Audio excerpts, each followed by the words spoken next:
Like, for instance, dogs that are raised in colder climates, they're probably more used to the colder temperatures. Welcome to The Woofie Show, the ultimate dog lover's digest. Meet your hosts, Brian and Magda, two dog lovers ready to help you be the best dog parent, unravel the mysteries of canine behavior, and keep you updated on the latest trends in the dog world. This podcast has something for everyone. Get ready for heartwarming stories, expert advice, and a lot of laughs. Hi, everyone. So in today's episode, we're going to be talking about how cold is too cold for your dog.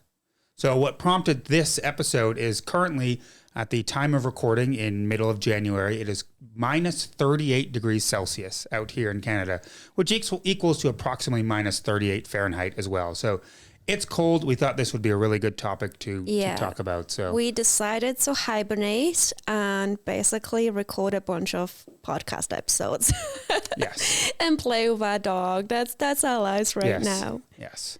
So we thought it would be good to educate people that do live in colder climates, depending on where you're from. If you're in Florida or California, you probably don't have to worry about this, but other places. Unless you go on holiday. That's true.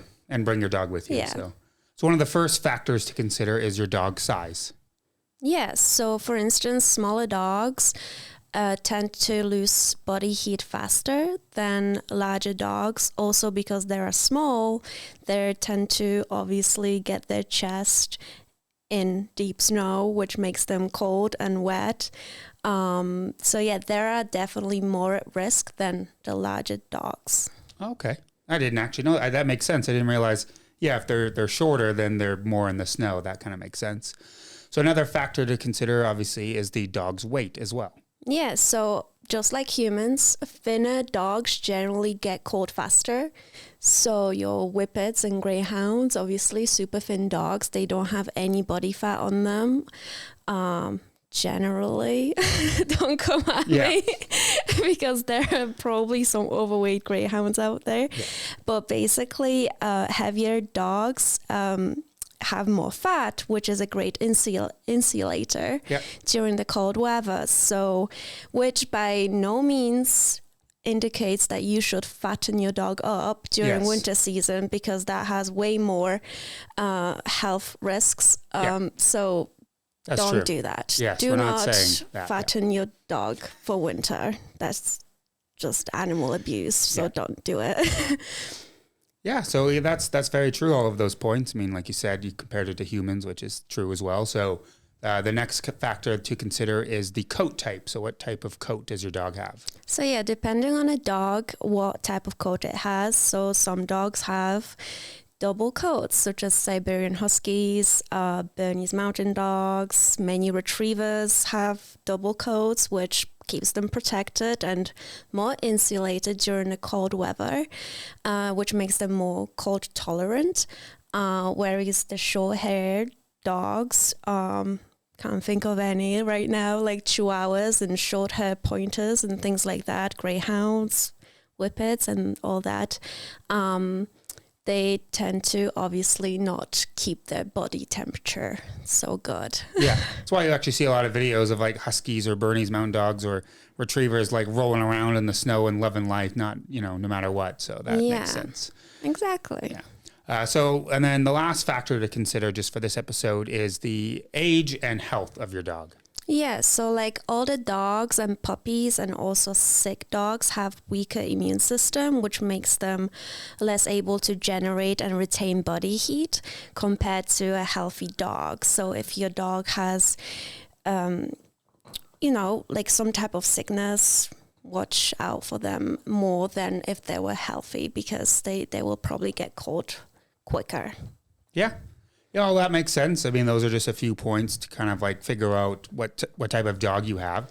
So once you do have an idea of your dog's tolerance to the cold, you have a couple extra factors to consider based on the day. So one of them is wind chill, one of them is the humidity, and the last one is the duration of exposure. So how long they're outside for or out in the cold temperatures. Yeah, because, it could be super cold temperature-wise, but it could be sunny outside, which makes it a little bit warmer. So it's something to consider when thinking about your dog being outside during the cold days. Yeah.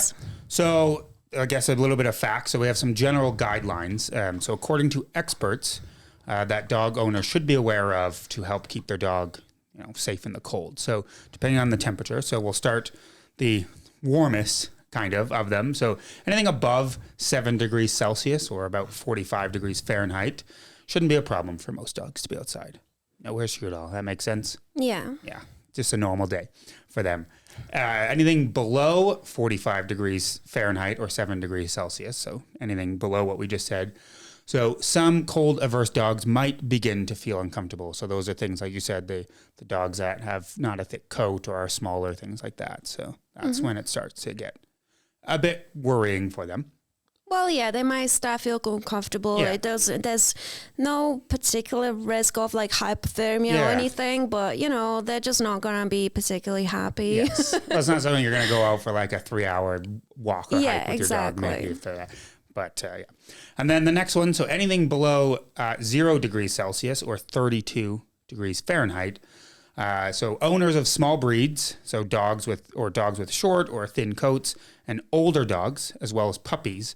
So you should be paying close attention to their well-being because that's kind of what you're hitting below 0 degrees Celsius, which is so it's like freezing temperature. You get near that. So yeah, all these dogs that have intolerance to cold, puppies, sick dogs, etc.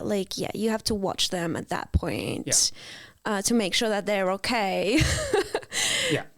So then the last one that we're going to talk about, so anything below minus 7 degrees Celsius or 20 degrees Fahrenheit.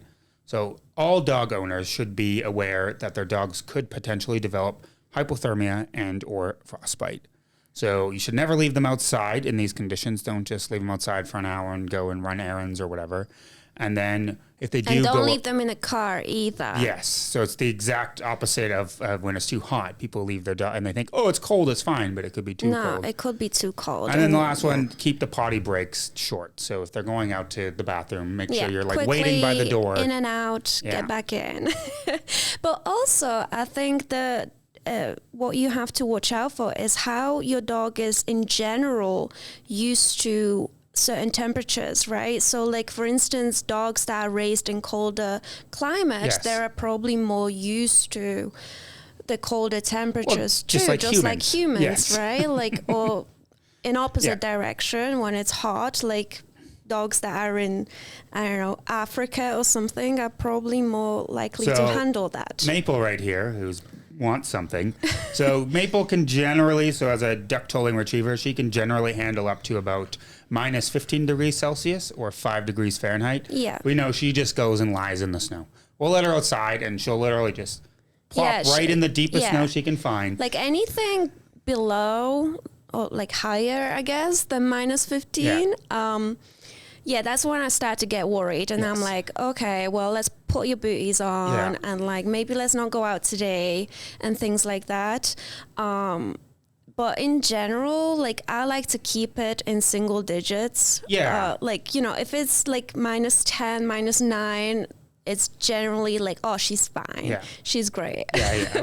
But I mean, anything less than that, but we're not going to go. Because also she's used to it too. Well, yes, right? Like if your dog's never been in that environment and such cold conditions, then probably you would watch them for symptoms. So this is a good way to, I guess, progress into what to watch out for. If, for instance, you have you are looking to get a dog and it's winter time and you're like, oh, well, I don't know how to tell that my dog is actually cold. So things that generally happen is your dog will start to shiver. They will start to whine. They will start to pick up their feet and kind of just look at you being like, I'm cold, get me out of here. And they will just in general start to look for a warmer place. And sometimes also what happens, dogs will actually freeze in place. So they will freeze and they will just not want to move. Because, like the ground because will they're just hurt. too cold. Yeah. So you probably have to pick them up if you can. And you don't realize, like you said, dogs, they can't talk. So you have to watch out for that because they love going outside, but they don't get, they know it's cold, but they don't get that it's cold. So you have to be like sometimes they proactive. don't actually realize. That's why, sometimes you take Maple out to go shoveling the snow, and Yes. I'm like, don't let her stay out there for like the whole time. You have to bring her back in because she's having so much fun running around. She will actually forget that she's cold. Yeah. And then they'll get sick or something like yeah. that, which you obviously don't. So it's something that you definitely have to be aware of as a responsible owner of your dog. So I think that's it for today. Yeah, that's just a quick one. Just like I said, it's really cold here, so prompted this one, just a little bit of education for you. Also, don't forget, we still have our giveaway going on until the end of January 2024. So to enter it, you can go to bit.ly/woofy. If you're listening to this or watching this after that date, obviously that contest is closed, but we'll be having more in the future. So keep an eye out on future episodes. Right. That's it for today. You guys stay warm. Yeah. And thanks for watching, and we'll see you next time. Bye.